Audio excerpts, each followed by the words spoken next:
Some people do not enter a room the way others do. They do not simply walk in, sit down, and belong. Before they even speak, something inside them is already measuring the space. Who looks comfortable here? Who already knows each other? Where should they stand? Should they smile more? Should they stay quiet? From the outside, nothing seems unusual. He looks calm. He laughs at the right moments, answers when someone talks to him, and makes a small joke when the conversation slows down. But inside, another conversation is happening, a private one. He is reading faces, tones, pauses, and every tiny shift in energy. He notices when someone's smile disappears too quickly. He notices when a reply comes late.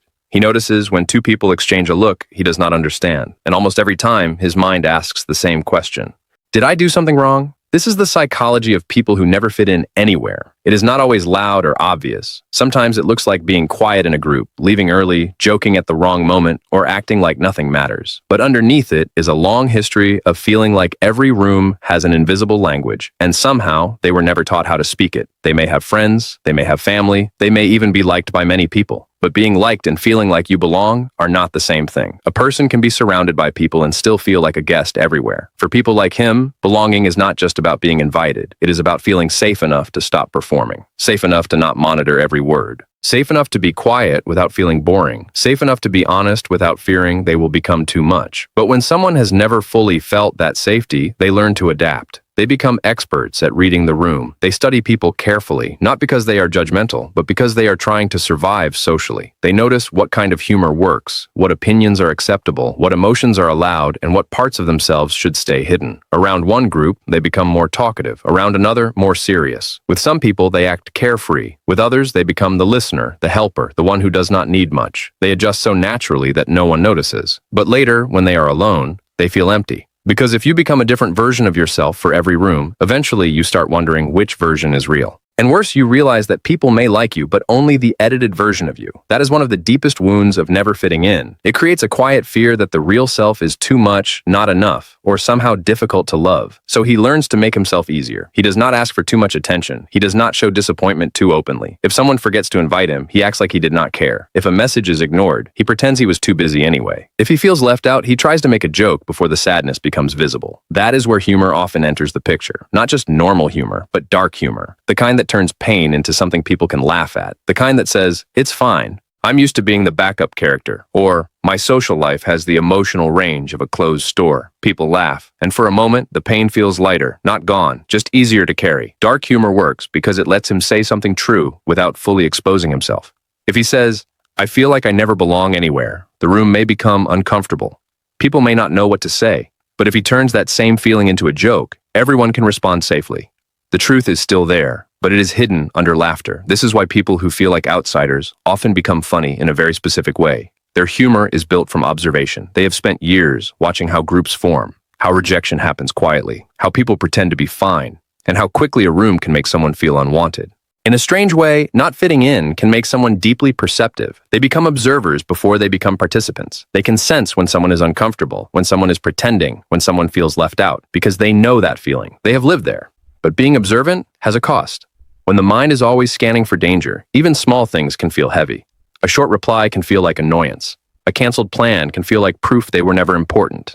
A group photo without them can reopen an old wound. They may know logically that not everything is personal, but emotionally, their nervous system reacts as if rejection is always near. This is not because they want to overthink. It is because their brain has learned to protect them by expecting exclusion before it happens. So after a normal social event, he may come home exhausted. Nothing bad happened, no one insulted him, no one rejected him openly, but he spent the entire time managing himself, choosing the right tone, laughing at the right volume, trying not to interrupt, trying not to seem needy, trying not to reveal how much effort it takes just to appear natural. This is why people who never fit in can seem contradictory. They want connection, but they avoid too much closeness. They want to be seen, but they are afraid of being known. They want invitations, but they may not accept them. They want someone to notice their pain, but when someone does, they joke it away. It is not that they are difficult. It is that belonging has never felt simple. Often this begins early. Not always through one big painful event, but through repeated small experiences, being the child who was a little different, too quiet, too sensitive, too awkward, too serious, too emotional. Maybe they were ignored in groups. Maybe they were laughed at when they tried to express themselves. Maybe home itself did not feel like a place where they could be fully seen. Over time, the message becomes internal. Do not be too much. Do not need too loudly. Do not show the parts that made people leave, laugh, or look away. So they learn emotional self-editing. They hide excitement because it might look childish. They hide sadness because it might burden people. They hide anger because it might make them unlovable. They hide affection because it might not be returned. And slowly they become strangers to their own needs. They may ask themselves, who am I when I am not trying to be acceptable?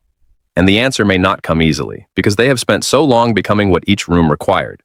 Still, no matter how well they adapt, something inside them longs for a place where adapting is not necessary. That longing appears in small moments. A conversation where someone understands them without needing a long explanation. A song lyric that says what they could never say. A character in a film who feels like a mirror. A stranger online describing an experience they thought only they had. For people who never fit in, being understood can feel almost shocking. Not praised, not admired, understood. There's a difference.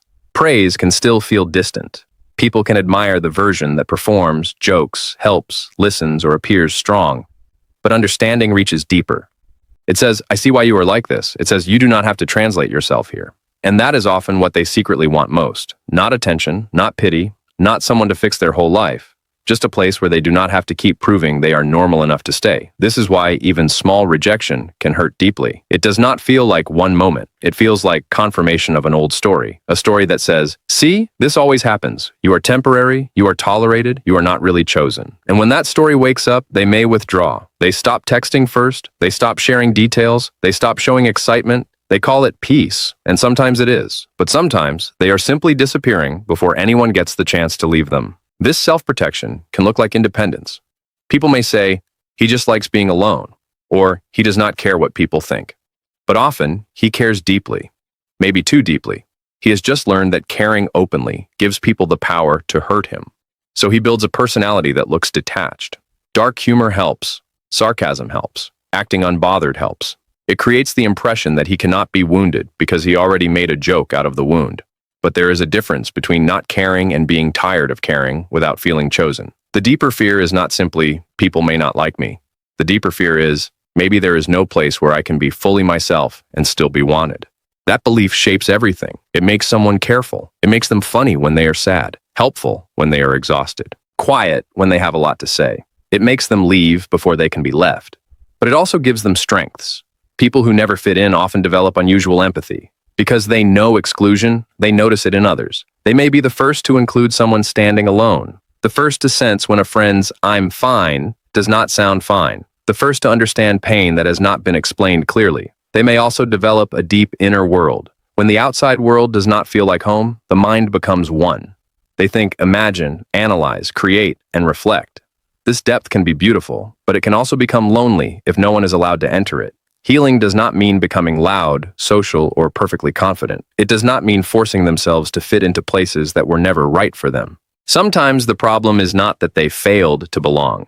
Sometimes the problem is that they kept trying to belong in rooms that required them to abandon themselves. Healing begins when they stop treating their difference as proof of defect. Maybe they are not too sensitive. Maybe they are perceptive. Maybe they are not distant. Maybe they are protecting a heart that learned caution too early.